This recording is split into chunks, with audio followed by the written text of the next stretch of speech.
Hey what's up guys, welcome back to my channel. मैं संकेत, आपका छोटा भाई।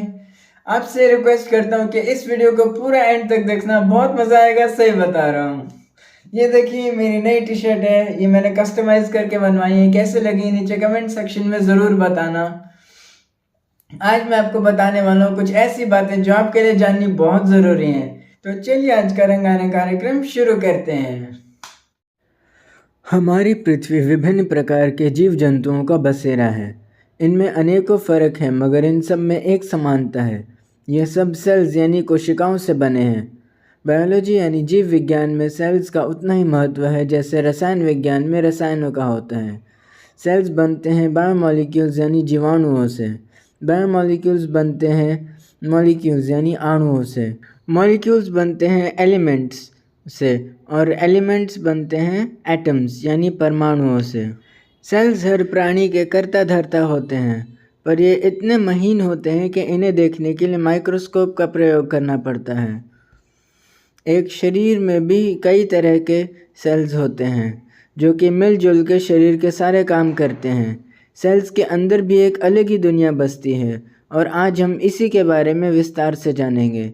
सेल्स के दो हिस्से होते हैं, एक छोटा सा नॉन लिविंग पार्ट यानी निर्जीव हिस्सा और एक बड़ा सा प्रोटोप्लाज्म यानी जीवित हिस्सा। प्रोटोप्लाज्म में 4 तरह की चीज़ें होती हैं: प्लाज्मा मेम्ब्रेन, साइटोप्लाज्म, ऑर्गेनेल्स और न्यूक्लियस। यानी ये सब मिलकर मेटाबॉलिक मशीनरी बनाते हैं और चलाते हैं। ये सब कुछ कर सकते हैं। और कुछ यूनिसेलुलर यानी सिंगल सेल ऑर्गेनिजम्स में सिर्फ एक ही कोशिका होती है। इनके उदाहरण हैं जैसे सूक्ष्म जीव जैसे बैक्टीरिया और यीस्ट। सेल्स 2 तरह के होते हैं, प्रोकैरियोटिक सेल्स और यूकैरियोटिक सेल्स।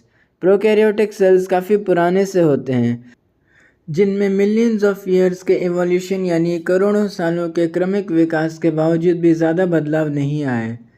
इनमें जेनेटिक मटेरियल यानी न्यूक्लियस पे कोई मेम्ब्रेन नहीं होती और सिर्फ एक ही क्रोमोसोम होता है। इनमें ज़्यादा ऑर्गेनेल्स भी नहीं होते, बस राइबोसोम होते हैं जिनमें भी मेम्ब्रेन नहीं होती। ये दूसरे सेल्स के मुकाबले छोटे होते हैं और इनमें सेल डिवीजन फिशन या बडिंग से होती है। यूकैरियोटिक सेल्स आधुनिक और पूरे होते हैं और कुछ माइक्रो ऑर्गेनिजम्स, सभी पेड़ पौधे और जानवर इन्हीं से बने हैं। इनमें ढेर सारे ऑर्गेनेल्स होते हैं और ये सारे मेम्ब्रेन बाउंड होते हैं। इनमें ज़्यादा क्रोमोसोम्स होते हैं। इनमें सेल डिवीजन माइटोसिस और मियोसिस के ज़रिए होती है। सेल्स कई सारे अलग अलग शेप्स और साइजेस और कलर्स में आते हैं। इनको माइक्रोन्स में नापा जाता है। प्लांट सेल में एक बड़ा सा और एयर वैक्यूल होता है, जबकि एनिमल सेल में कई छोटे वैक्यूल्स होते हैं। हर सेल पे प्लाज्मा मेम्ब्रेन होती है और आइए इसके बारे में विस्तार से जानते हैं। 1972 में सिंगर और निकलसन नामक 2 वैज्ञानिकों ने इस पर गहराई से रिसर्च यानी अध्ययन किया था। फ्लूइड मोज़ेक मॉडल इस स्टडी यानी शोध का नतीजा था। उन्होंने बताया कि ये बायलेयर यानी 2 मॉलिक्यूल मोटी परत है जो फॉस्फोलिपिड से बनी हुई है।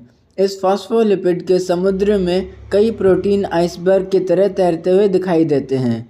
ये प्रोटीन्स 2 तरह के होते हैं, इंट्रिंसिक परत के आर पार गए हुए प्रोटीन्स और एक्सट्रिंसिक यानी ऊपर या नीचे मौजूद प्रोटीन। सेल मेम्ब्रेन 75% फॉस्फोलिपिड से, 15% प्रोटीन से और बाकी कोलेस्ट्रॉल और पॉलीसैकेराइड से बनी होती है। यह प्रोटीन्स 5 काम करते हैं: सेल्स को पहचानना, एंजाइम्स की तरह, परमेसेस यानी ट्रांसपोर्ट प्रोटीन्स बनके, पंप्स बनके और रिसेप्टर्स बनके।